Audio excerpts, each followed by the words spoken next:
বলিউড অভিনেত্রী রাখি সাওয়ান্ত, বলিউডের কন্ট্রোভার্সি কুইনও বলা হয়ে থাকে তাকে। প্রায় সবসময়ই খবরের শিরোনামে থাকেন তিনি। চর্চায় থাকতে তিনি বেশ পছন্দই করেন। আবারও তাকে পাওয়া যায় খবরের শিরোনামে। তবে এবার বিষয়টা সম্পূর্ণ আলাদা। আচমকাই গুরুতর অসুস্থ হয়ে হাসপাতালে ভর্তি হন রাখি।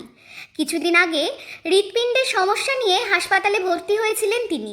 একটা ছবি সোশ্যাল মিডিয়ায় ভীষণ ঘুরে বেড়াচ্ছে, যেখানে দেখা যাচ্ছে হাসপাতালের বিছানায় শুয়ে রয়েছেন রাখি সাওয়ান্ত। তার চোখ বন্ধ, হাতে স্যালাইনের চ্যানেল আর অন্য হাতে পালস অক্সিমিটার। তার চোখ মুখ স্বাভাবিকের থেকে যথেষ্টই ফোলা। এই ছবি সামনে আসতেই বেশ উদ্বিগ্ন তার ভক্তরা। সম্প্রতি রাখির প্রাক্তন স্বামী রিতেশ জানান, বুকে ব্যথা নিয়ে হাসপাতালে ভর্তি হন রাখি। অনেকেই মনে করেছিলেন রাখি হয়তো হৃদরোগে আক্রান্ত হয়েছেন। তবে চিকিৎসকদের কথায় রাখির জরায়ুতে টিউমার হয়েছে। এমনকি চিকিৎসকরা ক্যান্সারের সম্ভাবনার কথাও বলেছেন। দয়া করে রাখির জন্য প্রার্থনা করবেন। এই ছিল রিতেশের বার্তা।